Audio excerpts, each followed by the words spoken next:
Guys, he's so funny and so entertaining. It's almost impossible to boo him, even when he's talking about you. It's one of those things where it's like, all right, you got me. You know, when you get me with something, when you hit me with something, and it's just we like, all laugh. we laugh. And even I have to laugh where it's like, you know, you got me. You got me. I mean, that's kind of like what The Rock did on Friday night. And then, so Would you rather have that, Dave? No.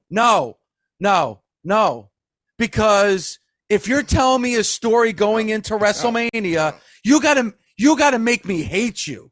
You're the fucking Rock, man. You're the Rock. You're a star. Everybody loves you. Rock's got to do double the work now to get these people to hate him. Like, he's got to go, not tongue in cheek here. That was very tongue in cheek on Friday night. He's got to go for the jugular, where, you know what, the fans aren't going to want to recite. They're not going to want to sing along. You can't be over the top funny and get them to laugh at. It's the last thing. You got to stay away from that as much as possible. Now, obviously, go ahead, Bully. I can tell that you got something to say. So you're talking about taking all of this away from the fans, right? Yes. Remember, I told you a story a long time ago about how, whether me and Devon did it or whether it would have been better off for another single star to do it, to take the voice away from The Rock.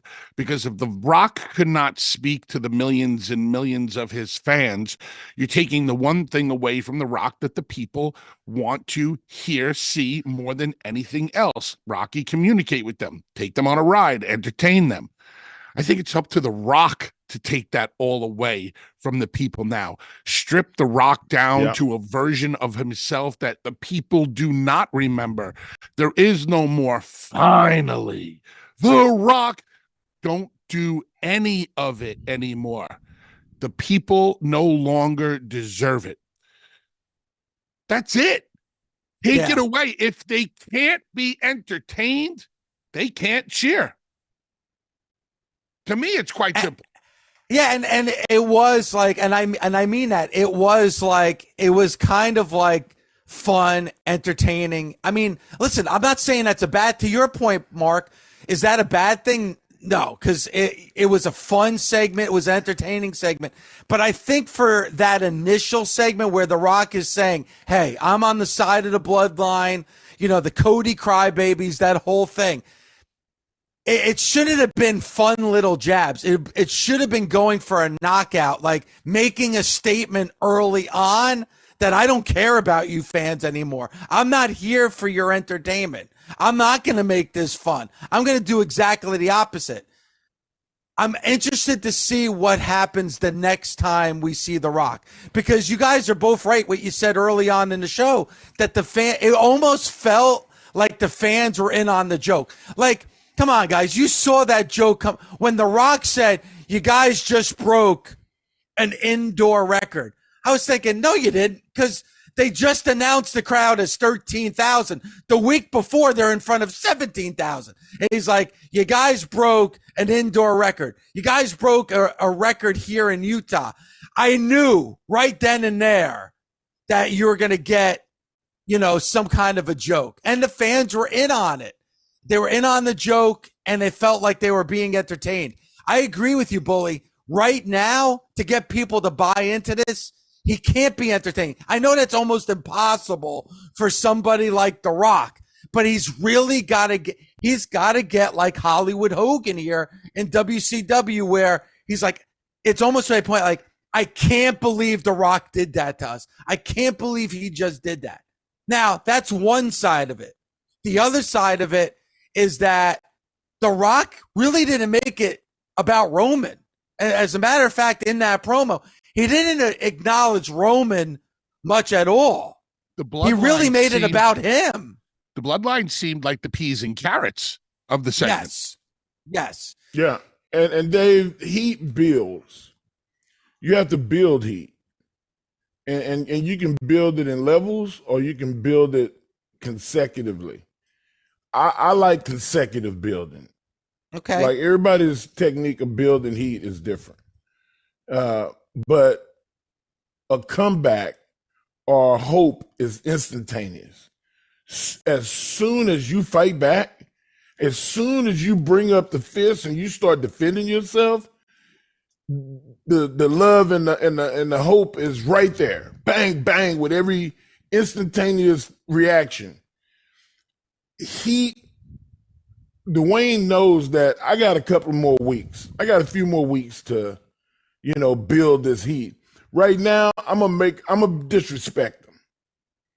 I'm gonna put pie in the face. You ever seen the guy that comes, "Oh man, this is delicious pie." Bang, pie in the face. That's a good start. Talking about your mama, man, I would have loved to help your mom move, but she seemed like she was kicking that can by herself pretty good.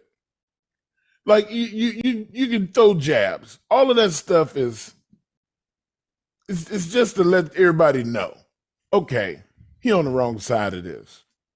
But it's going to intensify next week. It's going to, matter of fact, Dave, it's going to intensify tonight. It's going to intensify on Friday. They're going to show the replays on Tuesday of what happened on Monday.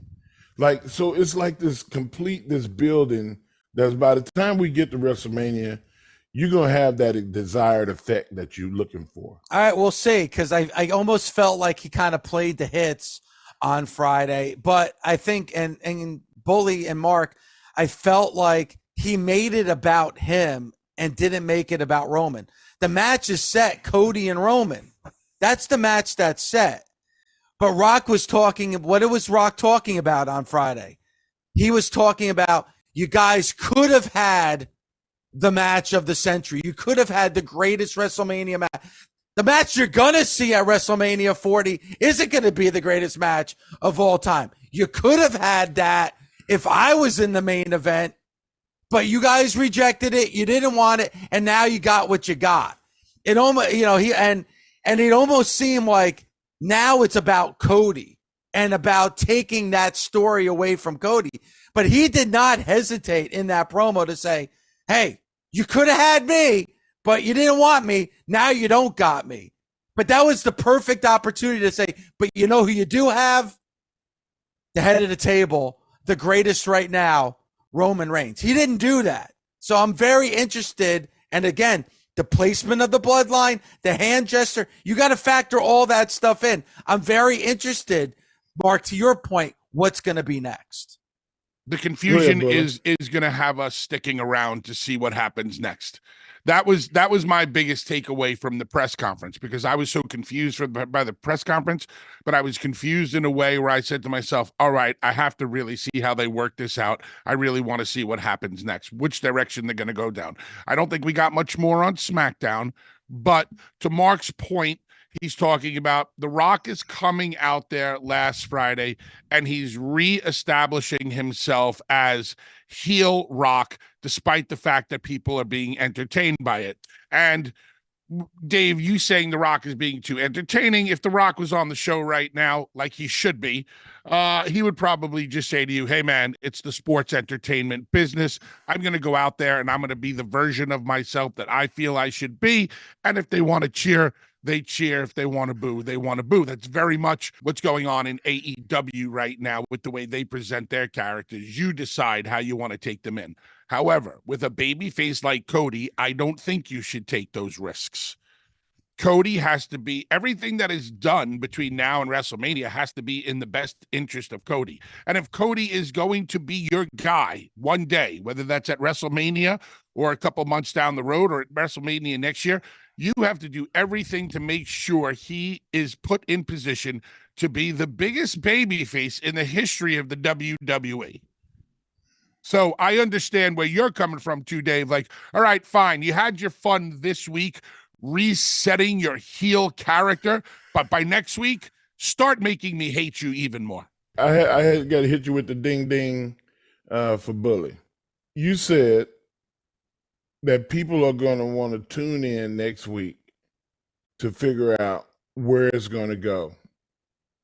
Ding, ding, ding. That's what The Rock's ultimate thing is. He wants to show evidence that his presence puts more asses in seats than anybody else. If there's 15,000 this week, he wants 17,000 the week after. He wants to keep the building process going. And people are going to tune in to see what happens next. That's his whole foundation is old school. And the one thing that's never going to change, the style of wrestling may change, the way a wrestler looks is going to change. Hell, even the way that they shoot things can change. But the one thing that's never going to change is how you put asses in seats. And you have to do that by building the territory through putting really good heat on the ultimate babyface. And that story is never going to fade. It's never going to change.